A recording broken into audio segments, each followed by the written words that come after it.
Our worshiping family. Our worshiping family. Our worshiping family. And I want to first of all introduce the passage that you have been read to. That is Joshua chapter 24, verse 1 to 15.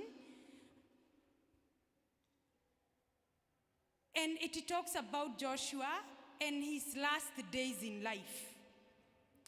And if you read the book of Joshua, the children of Israel had already entered into the promised land. And as you know, Joshua and Caleb were the people whom God used to take the children of Israel to Canaan.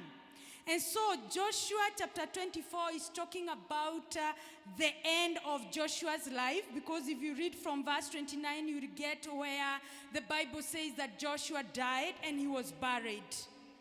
And Joshua was reminding the children of Israel where they had came from, mahali ambapo walikuwa wametoka. And I want us to identify some of the things that Joshua reminded the children of Israel. Number one, he reminded them of the deliverance that God had given them from Egyptians. Number two is that Joshua reminded them that God had given them victory from their enemies. Those were the Amorites, the Perizzites, and others.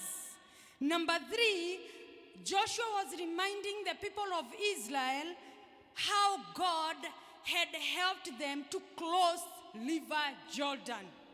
And after Joshua had reminded the children of Israel what God had done upon their lives, he came to a point now in verse 14 and verse 15.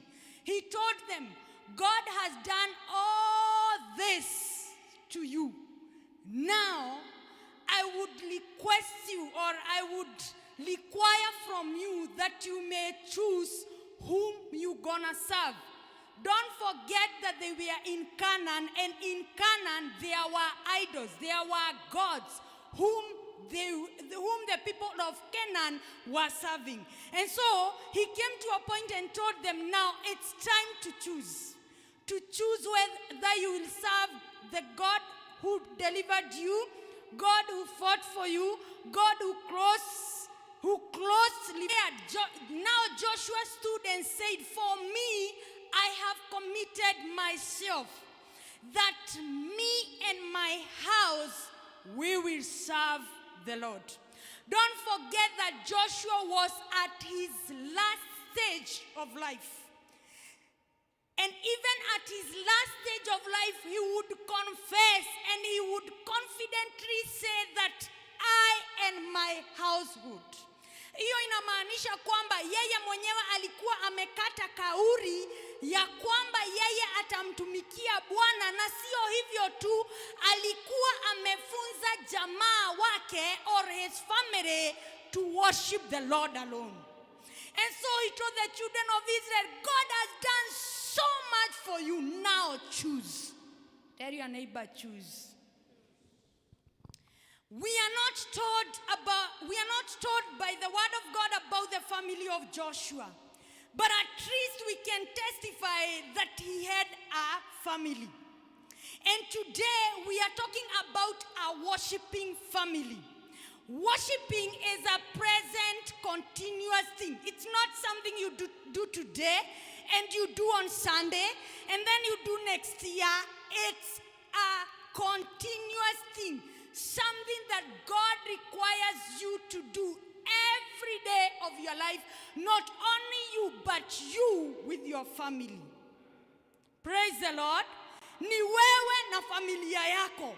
Now, another thing that you need to note, as I have said, it is not a one-day thing. It is a continuous thing that we need to do.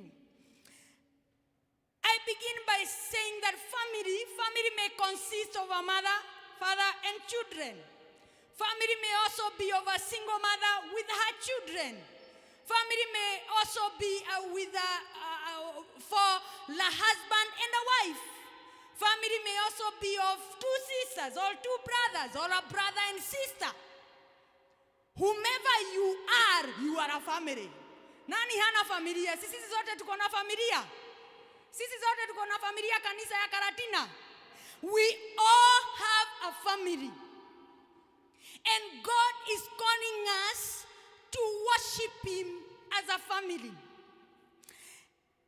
I want us to understand that after God had created everything, the next thing that he created and was very important was family.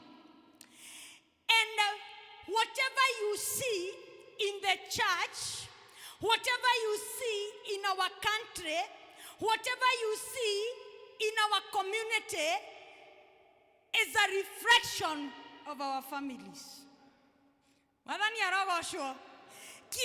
Vile ambavyo unaona kanisa ikiwa ni kioo cha vile ambavyo familia zetu zimekaa. Hivyo inamaanisha if in church there is division, in our families there are divisions. If in church there is hatred, in our families there is hatred. If you see people killing each other, it may not be killing each other physically. It may be killing each other even in talents and gifts